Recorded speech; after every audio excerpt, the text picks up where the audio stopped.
and welcome to today's episode of the Sports Journal here on the So What's the Catch Facebook page. Quick order of business before we get into the actual episode. From now on, we are not going to be recording the Sports Generals and So What's the Catch on the same day. So What's the Catch is going to be remain where it is every Wednesday from 2 o'clock to 4 o'clock with myself, Brian, James, and Chirk. And then this show, the Sports Generals, is going to be moving to Thursdays from 12:30 to 1:30. Cool? All right, cool. Let's get into it today because we have got a lot to talk about. And when I say we have a lot, I mean it.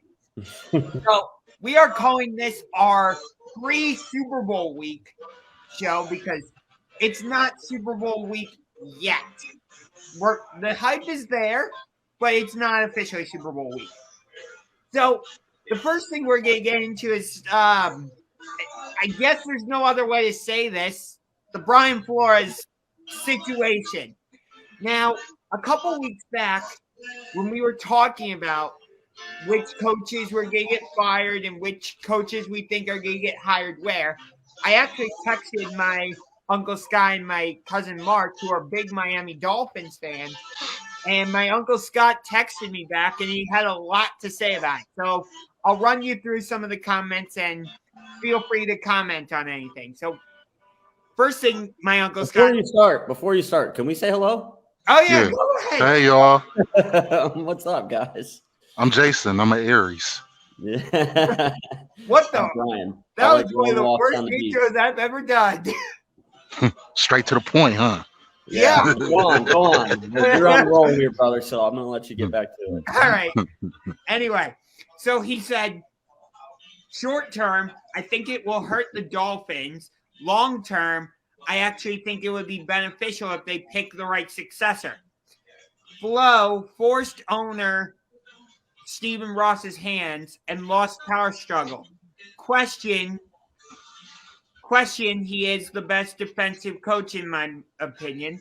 The story is starting to slowly come out about a toxic workplace environment, and Flo was a big part of the reason.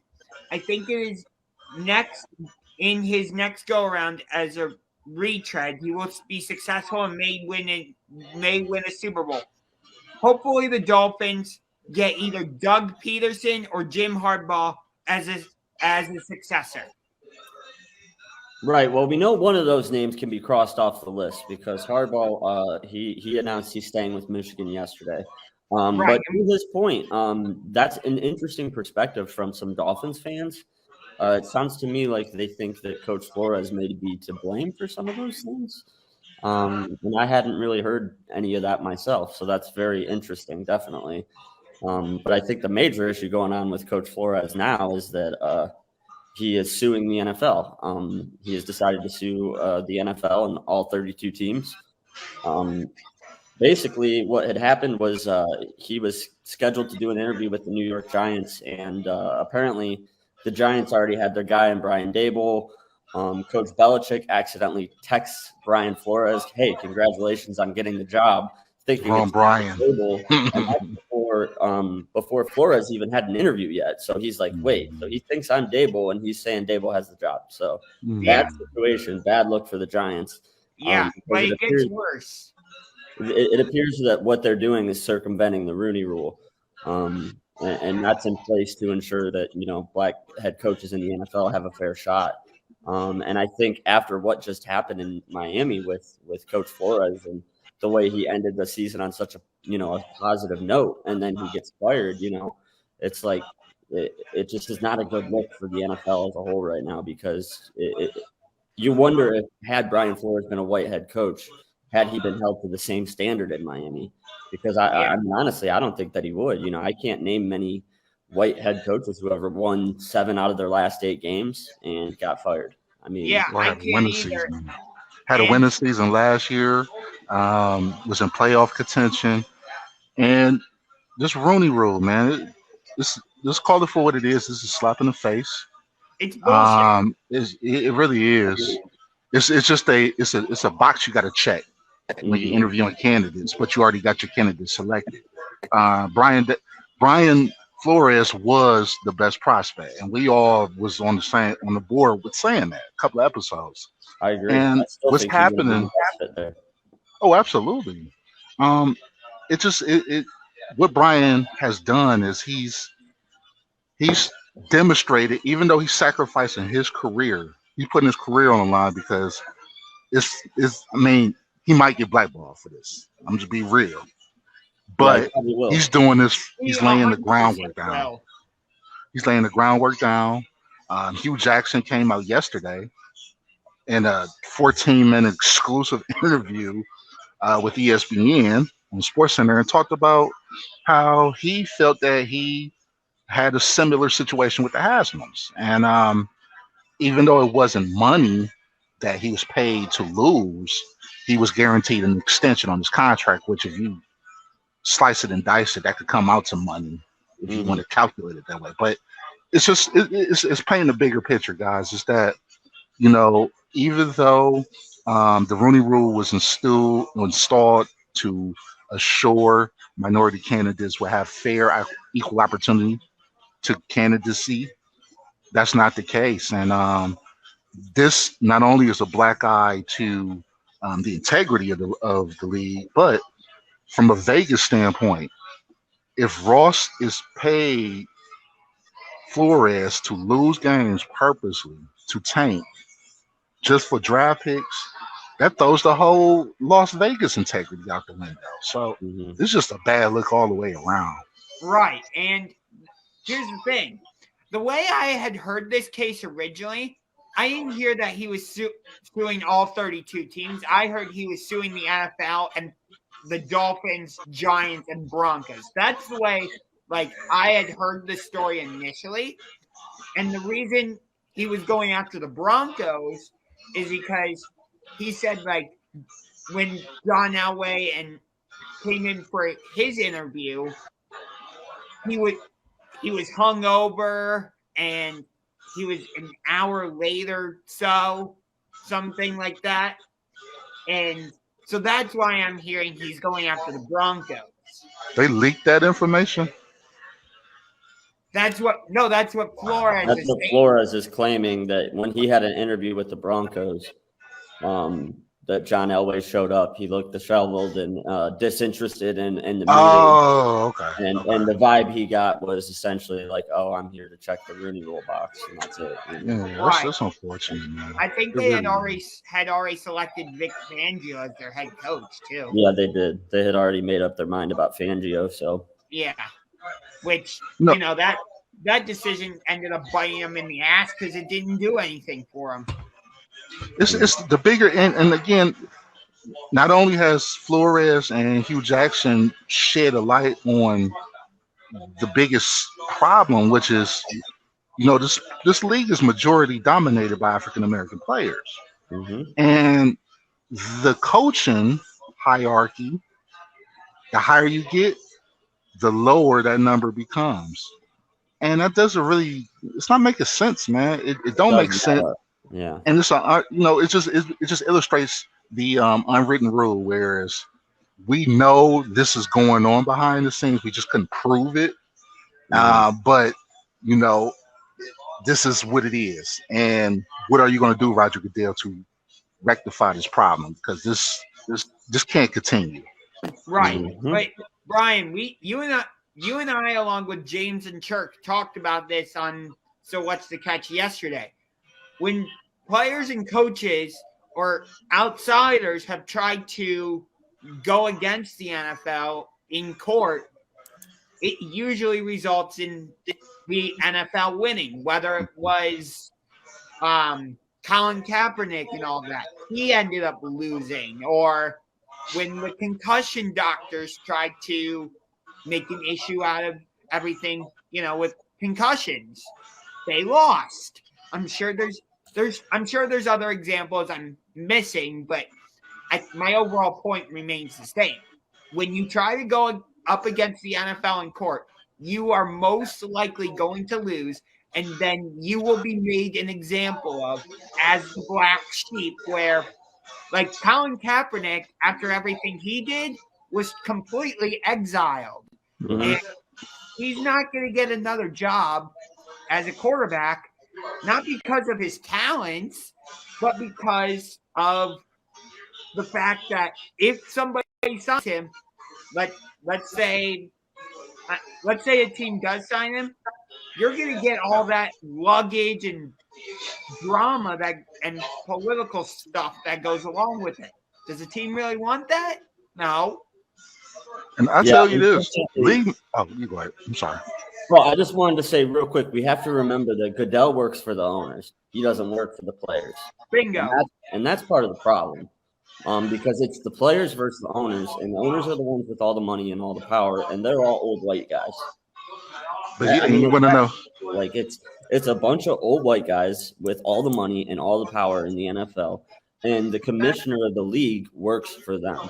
So when you're going versus the commissioner and versus the owners, you're going versus the most powerful people in the NFL, which is the most, the biggest league in the United States. It's a powerful entity, and there are power structures in place that, unfortunately, when a guy like Kaepernick takes a stand, or a guy like Brian Flores comes out and reveals some of the shady inner workings of the NFL, unfortunately, due to that power structure, they get blackballed and they never work in the league again.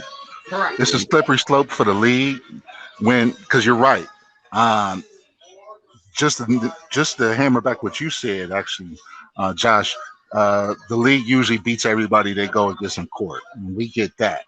However, their new opponent is going to be Las Vegas because, like I stated, when there's money that's involved and there's bets that's being applied to these games, and you have the owner on record indicating that, hey, I'll just pay you $100,000.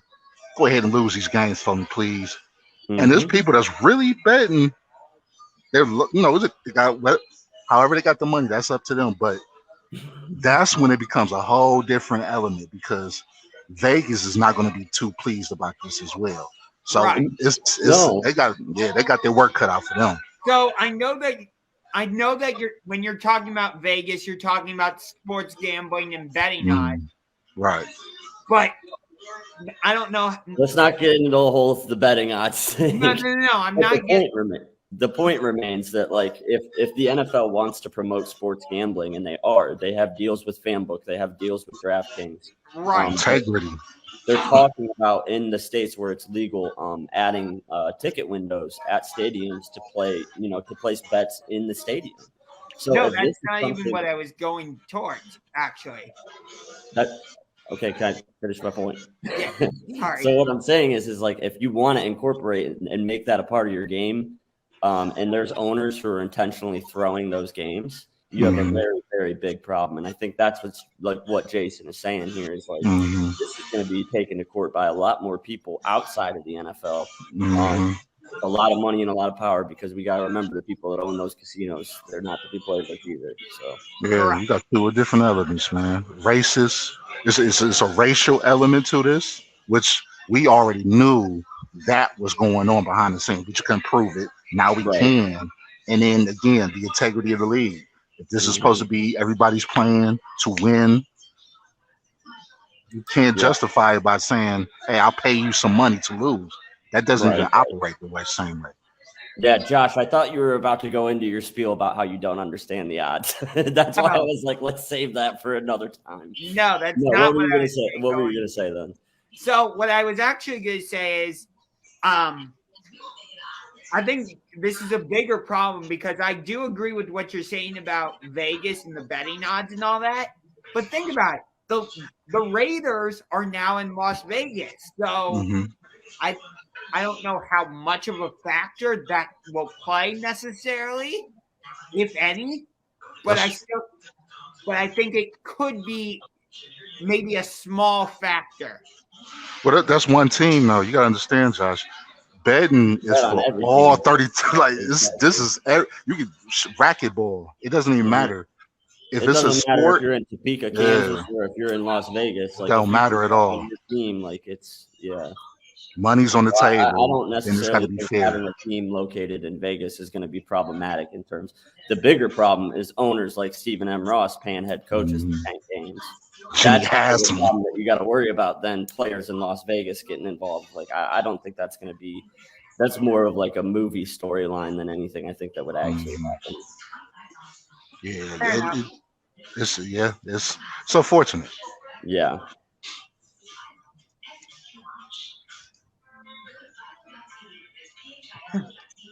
Did we lose you, Josh? No, I'm here. But what do we got next, buddy? Oh, sorry. I thought one of you was going to take it, but that's fine. No, I thought you were hosting today. My bad. Anyway, so I guess going off of that, we've had a bunch of other coaches hired, and a couple big ones. The most surprising one would actually be Matt Eberflus being hired by the Bears. I think this was completely the wrong decision. I agree with you there. I was a little puzzled.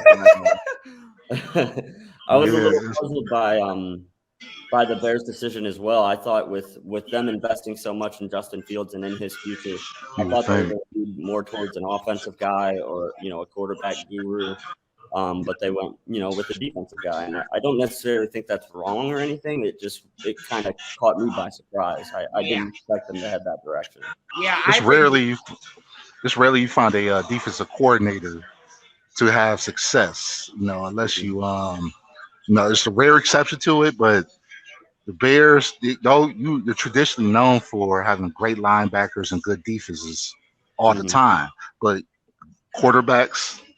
Sid Luckman, that's last best quarterback I can think of, and Jim McMahon. You would think the focus would be more on offense, and it wasn't, and that was absolutely a head scratcher. Yeah, for sure. I agree. Here's my thing, and here's why I think it's completely the wrong decision. Because think about it, they gave up a ton of draft capital to move up last year in the draft to go get the guy they think is going to be their franchise quarterback in Justin Fields. So you want an offensive mind. I would think you would want an offensive-minded coach to bring the best out of Justin Fields, really develop that offense. I mean, we saw what Brian Daboll did with Josh Allen in Buffalo. We've seen what Eric Bieniemy is doing in Kansas City with Patrick Mahomes. We'll circle back to the Chiefs a little bit later when we get to the conference championship games, but still, the point remains the same. And there are countless other examples. So I think it was completely the wrong decision. I think it was kind of stupid by the Bears to hire a defensive coach, if I'm being perfectly honest with you. Yeah, if I was a Bears fan, I wouldn't be excited by this move at all. It makes no sense. Yeah. I wouldn't either, especially the direction the league is going in. We all know it's an offensive league. Points. That's pretty much what everyone cares about. How much points are you scoring? And to go in a different direction. I mean, we've seen this experiment happen recently with Denver. It's just like history repeating itself. It is. Yeah, you're right. That's a good example. And it's a perfect transition, too, because the Broncos hired Nathaniel Hackett as their head coach. Then they hired another Packers guy to be their offensive coordinator. And so everybody's trying to put the pieces together. Oh, that automatically means Aaron Rodgers is going to Denver. If I was Aaron Rodgers, I would say, you really think I'm going to go into the AFC West where I got to deal with Justin Herbert twice a year, Patrick Mahomes twice a year, Derek Carr twice a year? No way. Oh, Pittsburgh. I'm putting on the black and gold and wearing the helmet with the logo only on one side. I hope not. Hey, I hope not too. Hey, just the AFC in general. AFC has an abundance of quarterbacks there. So it's just, you could pick your poison on even which division you decide to go to. But, you're gonna have the same problems. It seemed like the Steelers are more fixated on Jimmy Garoppolo for some reason. I don't know. Yeah, it's a That's really the rumors that's interesting, being circulated. Yeah. Coach Tomlin is down at the Senior Bowl taking a look at Malik Willis, the Liberty quarterback, and word on the street is that they're very fond of him. So Steelers really interested in maybe drafting him this upcoming year, which is interesting, and they could still do that. They could still do that and bring in Rodgers. That would be a good guy to learn behind for sure. Yeah. Actually, a couple years back when the Eagles drafted Jalen Hurts, I thought for sure the Steelers were going to draft him. I thought it made perfect sense for the Steelers to draft Jalen Hurts. But looking at the bigger picture, kind of like what you were alluding to, Jason, the AFC has fully cemented itself as the top conference in the NFL. Because, like we said, you got Josh Allen, you got Joe Burrow, Patrick Mahomes, Derek Carr, Lamar Jackson, Justin Herbert. Mac Jones could be on the uprise. We'll have to see. It was only his rookie year. And I'm sure I'm not going to include Baker Mayfield in that mix. Sorry, but he's not. But I need to apologize. but here's my thing. With with Tom Brady retiring and Aaron Rodgers seemingly done in Green Bay, who's going to be the top team in the NFC moving forward? Is it the Rams? Man, somebody from the NFC West, I would think. Yeah, I mean, the Rams, suspects. Cardinals, if the Cardinals continue to grow. Seahawks. I got to disagree with you about the Cardinals, Brian. Cliff Kingsbury has been a horrible head coach for them right from the start. There's just not many other good teams. There's Dallas. There's, a couple teams that, I don't know. And just to go back, I'm going to say, just to go back to the team in Pittsburgh. You don't Kenny even want to Pickett, say their name. Unfortunately. Kenny Pickett, he kind of has that Ben Roethlisberger body style. He kind of has an AFC North edge to him. Tough. I can run, I can throw, but he gives that Ben Roethlisberger type of approach. So, it's going to be interesting to see if they take a quarterback, because from what the scouts are saying, this is in a real good league or a good draft. The first team that Pickett talked to. Really? That's what I heard. I heard that the Cleveland Browns were the first team to contact Kenny Pickett about potentially drafting him in the first round. So I hope that's just a smoke screen. If that doesn't show where we're at with Baker Mayfield, I don't know what does. We need to trade for. There's no, as far as I've seen, there's no quarterback in the draft that can help our team. So I hope this is smoke screen talk. Honestly, though, even though Big Ben played for the Steelers, and the Browns and Steelers have always had a rivalry, although, in my opinion, it's not the main rivalry anymore. The main rivalry for the Browns is now with the Baltimore Ravens, but we can have that discussion on a different day. My overall point, though, is even though Big Ben was a rival, I still enjoyed watching him play quarterback because he was just a different specimen. Because, you see a lot of these quarterbacks now, when they run, they're doing it I'm going to run and make a play. They're not looking to extend plays. They're trying to get yards. Big Ben wasn't like that. He says, okay, I'm going to extend the play. Wide receivers, you go get open. So yeah, he was very good at improvising. He was. Yeah, I got mixed emotions about him.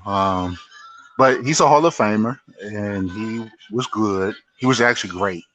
Can be good and get to the Hall of Fame. So he was great. Yeah. But it just seemed like the last few years, here's more of a dink and dunk. Like the old Ben Roethlisberger would throw down the field. Yeah. He has a long arm, but the new one slants. Yeah, I try to stay up, but he definitely took a lot of hits in his career. Yeah. He's definitely past his prime. When he was in his prime, definitely a different story, but I agree.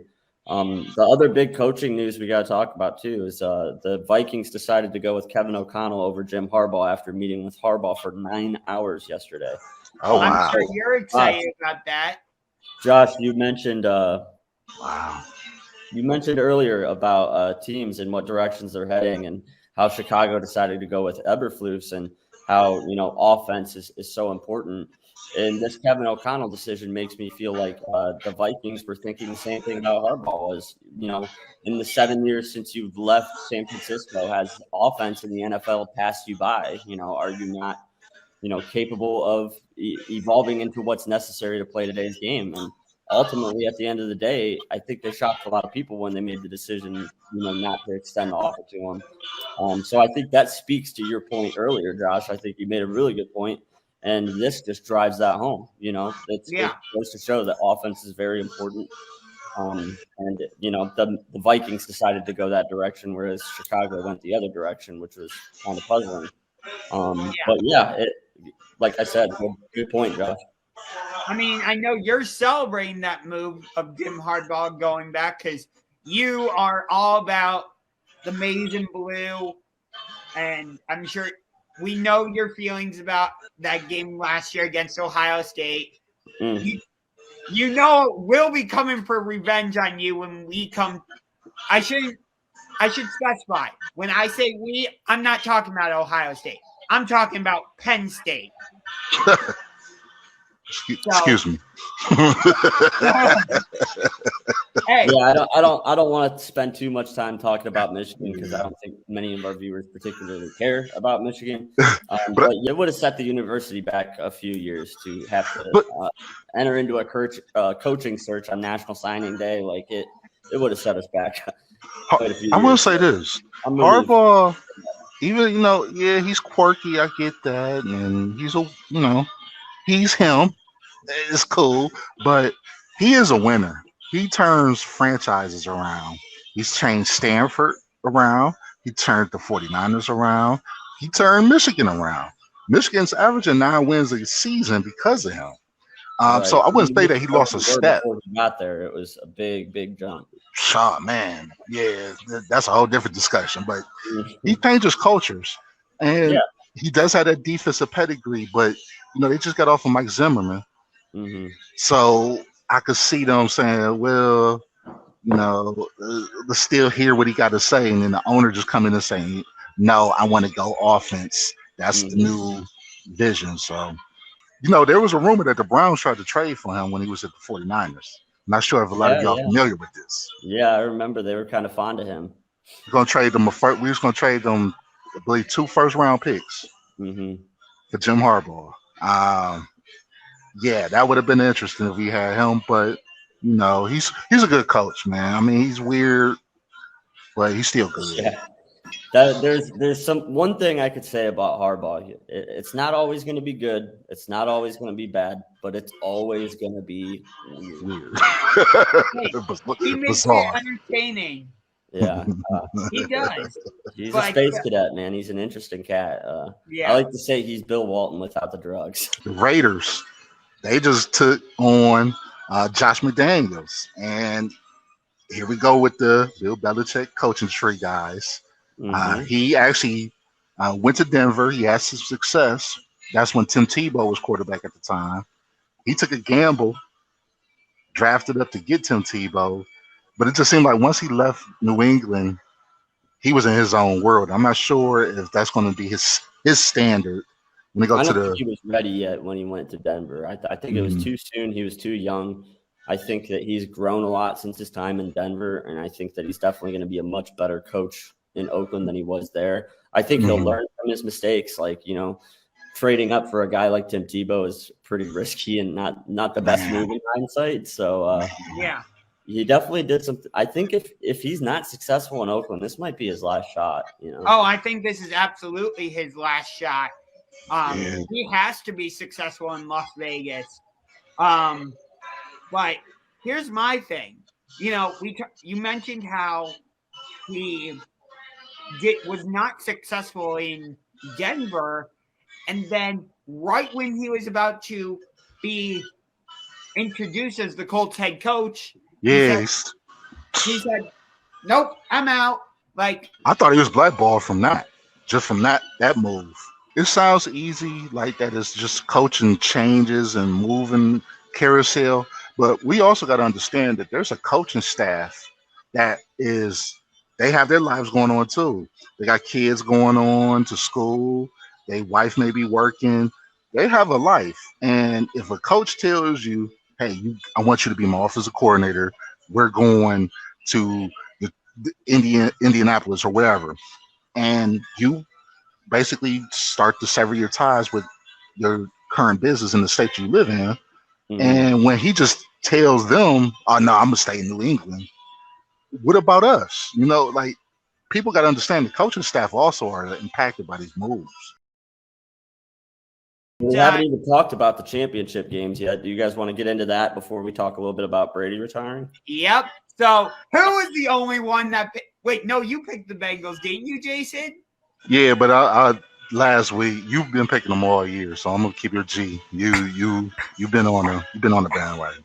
I was the only one right from the beginning. I have only guess how many playoff games I've gotten wrong this whole time. One. One. I'm gonna review the stats. I'll have the accurate stats up. We'll see.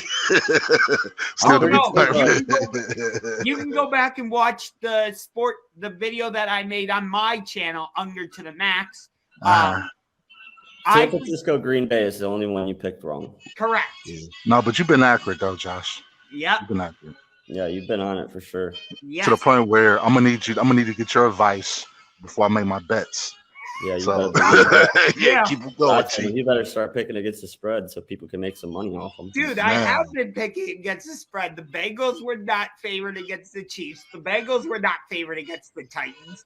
Fair. The got some ideas for you. Were not favored against the Cowboys, I don't think.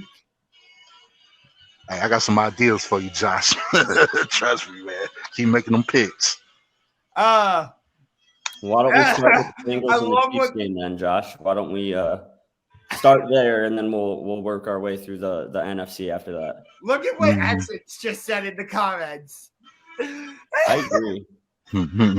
Josh is a time traveler and cheated. Unfair. I 100% agree with that comment. Hey, I support that statement. Yeah. But yeah, man, the Bengals, they beat up on them. Bengals, see, what happened, or from what I noticed, was the Chiefs, they are very arrogant.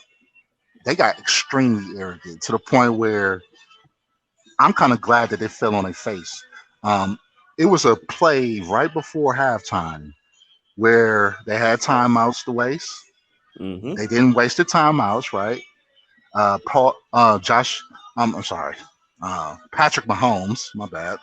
He throws a behind pass and Cheetah gets stopped.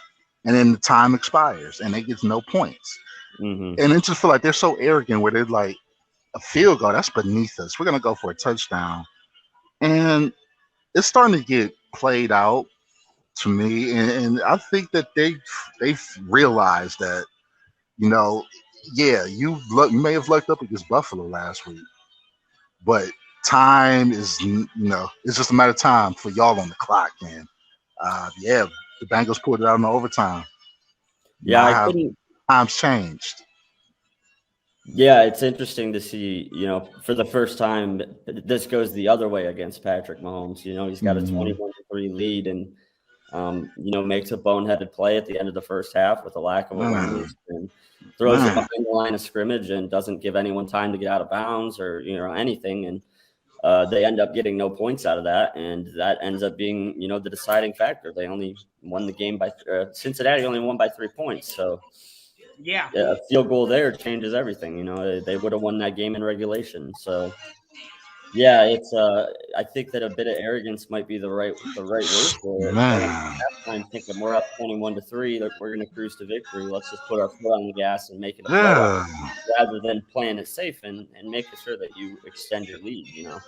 Right. And here's the other thing too: is I'm going to hold Eric Bieniemy and Andy Reid accountable for just not just this game, but they have a bit of a problem with Patrick Mahomes. And let me explain. They let him be too much of a, what's the right word? Like Showman. like a circus act. Mm-hmm. Like he gets the green light on Everything. single type of pass, whether it's a no look pass like that or something like sidearm pass like that. They enable it. Yeah. Exactly. Like if you continue to enable that type of stuff, he may already be at the point where he's like, I can do no wrong. Yeah, we already put him in the Hall of Fame. Yeah, So, like, hey, here's your gold jacket, Patrick Mahomes. Yeah. He's only what, in his 5th year in the league? Something like that?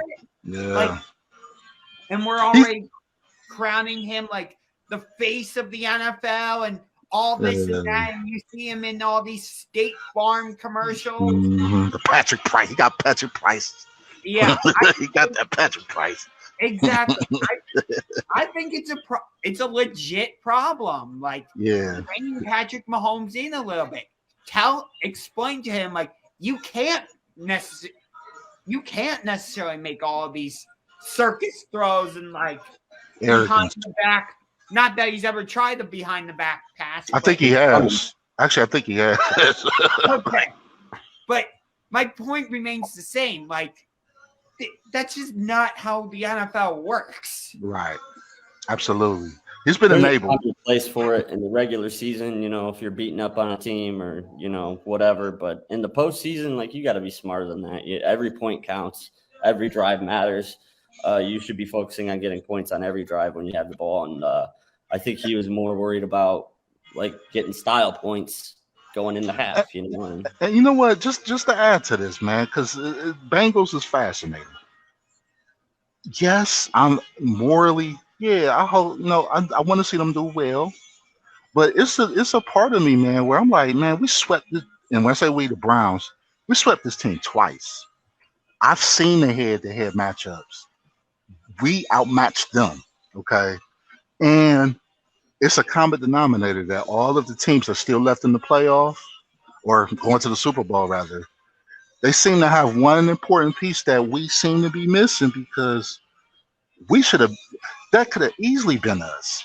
Like, I'm kind of bitter, man. It's like your ex-girlfriend and she done married someone.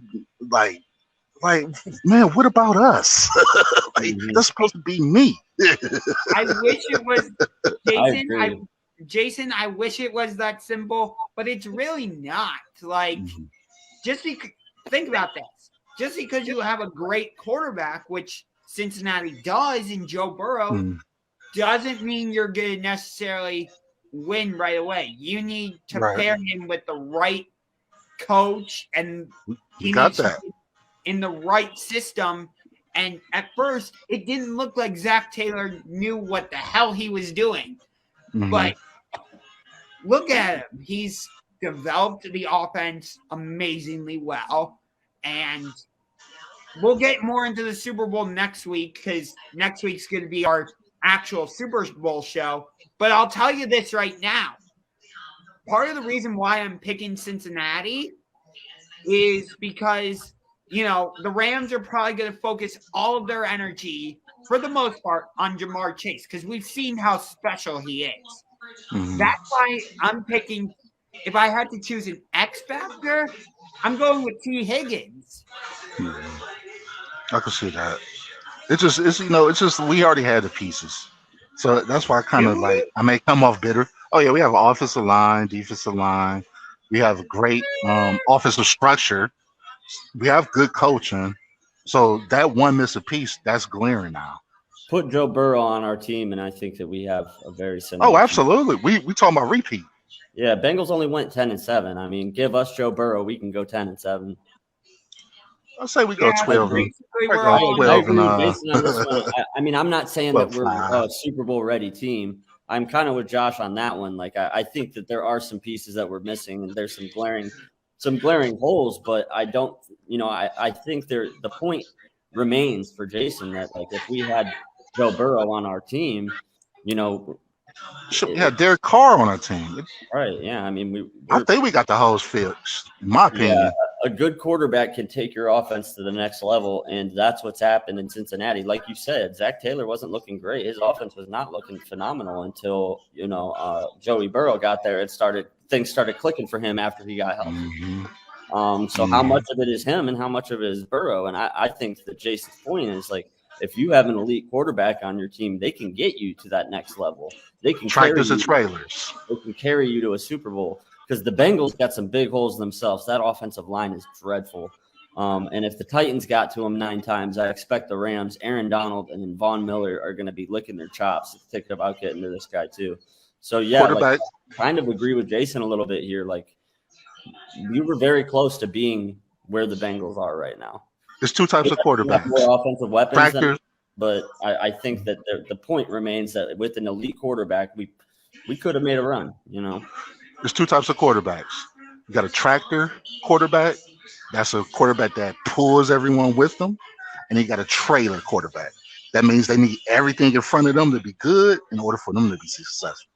Right. We have a trailer quarterback, and Joe Burrow's a tractor quarterback because he's pulling them because of the deficiencies that you just named, coaching, offensive line. I like 2 type of quarterbacks, man. Yeah. Okay, so getting over to the NFC Championship game, that did not feel – first of all, that did not feel like a Rams home game. I thought the game was being played in San Francisco because it looked like it was about 60-40 in favor of 49ers.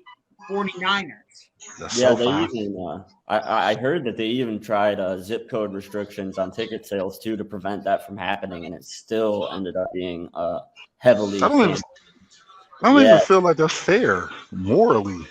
Yeah, it's that's you might want to check into that. In LA though, it's like they're better at attracting opposing teams' fans than they are at attracting their own, unfortunately. Man, I've seen the Steelers play there, and there'd be number of Steelers fans there, or the count like. It's always like that at SoFi. So yeah. There's going to be a ton of Bengals fans, I think, at that. I think so too. I mean, it's been so long for them. Like they're going to travel well. So yeah. But looking at this NFC Championship, all the 49ers needed was good quarterback play from Jimmy G, and they would be playing the Bengals in the Super Bowl rather than the Rams. Totally agree. But Jimmy G is just not that guy. Just because you are the quarterback playing in the Super Bowl does not mean you're a Super Bowl caliber quarterback. Let's make that clear. Like, to me, Jimmy G is not a Super Bowl caliber quarterback. When you think of why the 49ers got to that Super Bowl a couple years ago against Kansas City, you think of their run game, you think of George Kittle, you think of their defense, Kyle Shanahan. I'm just now getting to Jimmy G, and he's 5th on the list. Trailer.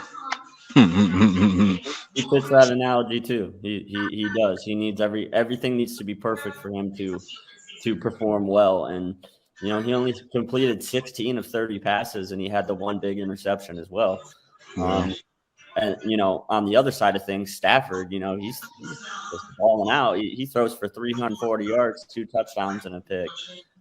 Definitely had a better game. And that wasn't even one of Stafford's best games this year. He kind of had a little bit off of a day himself and still was good enough to lead his team to victory because he's elite. It's the difference between the tractors and the trailers, like you're saying, Jason. I'm tempted to put a poll up. Because I just had an epiphany where I wonder who's more bitter about this Super Bowl. Is it us, the Browns fans, or Detroit fans? And the reason I say that is because, again, we should have beat the Bengals twice. We did. We swept them. My bad. And then you got Odell in the Super Bowl. And it's like, all right, I don't even know who to root for.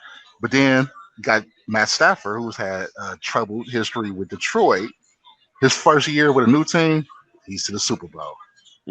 Yeah.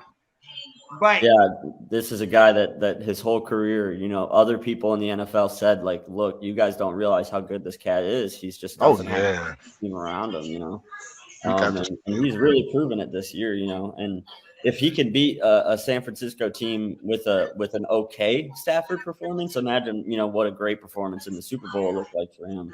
Yeah. I think this is going to be a great Super Bowl. I do too. I think it's going to be a shootout.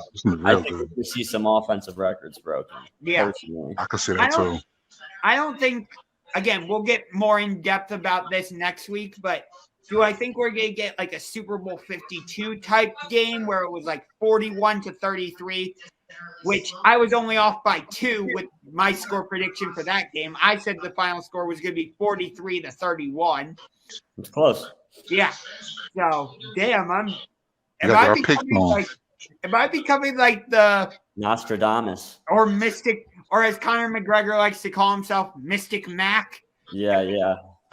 You're Nostradamus. Well, we gotta get our picks on the record, guys. So we're doing that.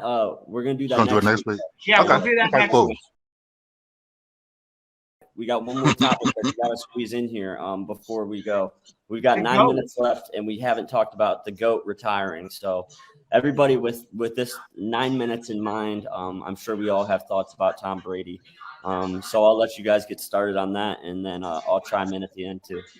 So with me, I wasn't willing to concede that he was the GOAT until I saw him leave New England and go not only play in the Super Bowl with Tampa Bay, but actually win it in his first year.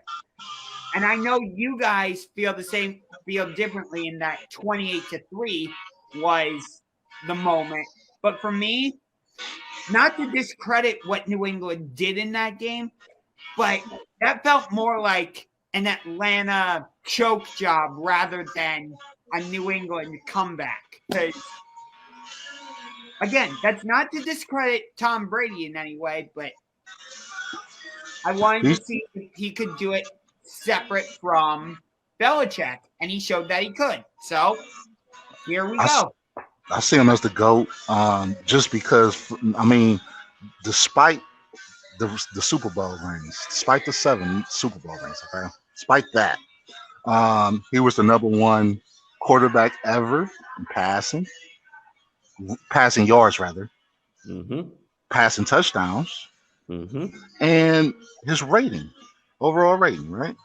Yeah, and then also his touchdown to interception ratio. He finished at 28-2 for his career. That is by far the best touchdown to interception ratio. He finished with 624 regular season touchdowns and only 203 interceptions. That's just a stat. Yeah, that. And then also number 1 in yards with 84,520. And then just quickly, I want to read off some of his other major accomplishments. Like you said, everybody knows 7-time Super Bowl champ, 5-time Super Bowl MVP, 3-time first-team All-Pro, 3-time league MVP, including being the oldest to ever win the MVP in the NFL at age 40. So he did that at age 40. That's another record that he had. Also the most winningest quarterback of all time with 243 regular season wins, being the most all time. And then that ratio as well, his win versus loss ratio, also the best of all time. So not only does he have more rings than any other quarterback, he's also got every statistic in the book to back it up. So he went to the NFC divisionals. What'd you say? I said, went to the NFC divisionals at the age of 44 years old, for crying out loud. Like, he threw over 5,000 what more you got to do? He threw over 5,000 yards, 5,200 yards for a 44-year-old man. Yeah, so my point was being like, whether you're like Josh and it took you a little bit longer to get to that point, or you're like me and Jason and we saw it a little bit earlier in his career, everybody's gotten to the point now where they agree this man is the greatest of all time. Yes. And it's because of what I was just rattling off there, all of these numbers that just back it up, numbers can lie. You can use numbers to manipulate a narrative and try to create something of your own.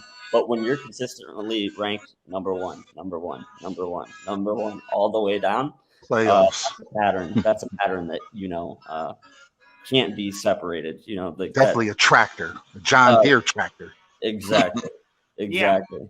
So interestingly, I have a board here with every Super Bowl champion up to Super Bowl 53. And I'm going to try and see if I can get this. But he lost Super Bowl 42 against the Giants. You can see that right here, kind of. Mm-hmm. And then 10 years after that, he lost Super Bowl 52 against the Eagles.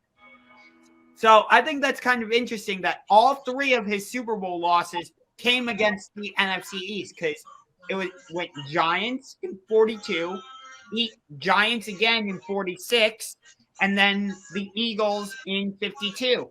That is interesting. Defensive lines. When you rattle Tom, that's the only time to shake them up, and that's what happened. That's why he's not in the playoffs as we speak. Defensive line play makes it uncomfortable for him. Yeah, and then I do want to make one more point about Tom Brady. Just that, like, when he came into this league, you know, he was not projected to be the GOAT, like, by any means necessary. Oh, no way. He was taken 199th. You know, there were 6 quarterbacks taken in front of him. He was a guy who his entire career at the University of Michigan was marred with quarterback controversy. There was always controversy surrounding him and Drew Henson and who should be the starter. He did do some very good things in his career at Michigan. He did win a Citrus Bowl over Arkansas and then an Orange Bowl over Alabama. So 2 straight bowl game wins over SEC back when those bowl games actually used to really matter. So, yeah, he did some really nice things in college, but only 30 touchdowns, 17 INTs, not gaudy numbers like Burrow had or Tua had or any of these other young guys coming into the league now by any means. So just a guy who spent his whole career as an underdog to only turn into a guy that just could not be stopped and became an inevitable force. With the Mamba mentality. Yeah. So we have about 4 minutes remaining, but interestingly with Brady, to continue on this, he didn't go retire like Big Ben did, where you could tell physically Big Ben was just done. Like, he couldn't throw the ball down the field anymore, like we had talked about earlier, and he just looked broken and all that. Brady, on the other hand, he looked like he could continue playing till 2 more years, like 50 or something. Yeah. And I don't want to hold that against him by any means, but it's almost like he was saying, okay, I'm tired of beating up the rest of the league. Like, I'm going to leave now. Like, nobody, like, delivered.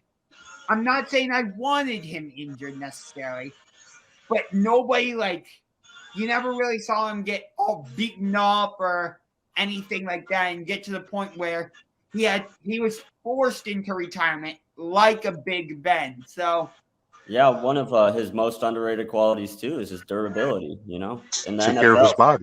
The best availability can be availability, or the best ability is availability in the NFL at times. And for him, you know, he stayed healthy his whole career somehow. Took care of his body. A guy who was limited physically, you know, a guy that wasn't super strong and buff and built. You know, he was a guy that was very soft coming out of college. But somehow he managed to stay healthy, you know, his whole career, never really growing big, strong, buff guy, you know, like he's always been in great shape, you know, but he's never been like a physically dominant force like a Cam Newton or some of these other bigger, you know, quarterbacks. So he was dominated in his heart. Mind and his heart, and that's all that you need. Mm-hmm. And the other interesting part about it is, like, if you look at him, you're like, wait, he's the GOAT? Like, because he doesn't really have like a 6-pack or anything. He's not like this big imposing guy like Lawrence Taylor or Joe Montana. They were saying that about Joe Montana. Like, man, you know, the GOAT. So, like, he keeps that thought alive, like that anybody with a dream of playing in the NFL, you know, can grow into something that people don't believe in. You know what I mean? Like, you can run a 5.4 40-yard dash and look like an absolute joke with your shirt off and get drafted 199 and become the greatest player of all time. Here's a supermodel. Yeah. So here's what I'm hoping doesn't happen, though, is now that Brady is retired, people are going to start heaping all this type of GOAT expectations and like all that on Patrick Mahomes, because as we talked about earlier, Mahomes is already like, I don't want to say out of control. Nobody should ever be held to Tom Brady's standard. It wouldn't Correct. be fair. It wouldn't be fair to anyone. He is the standard. Yeah. It's kind of like LeBron and his son. Like nobody's expecting LeBron's son to come into the NBA and be the next LeBron James. Like they just want to see.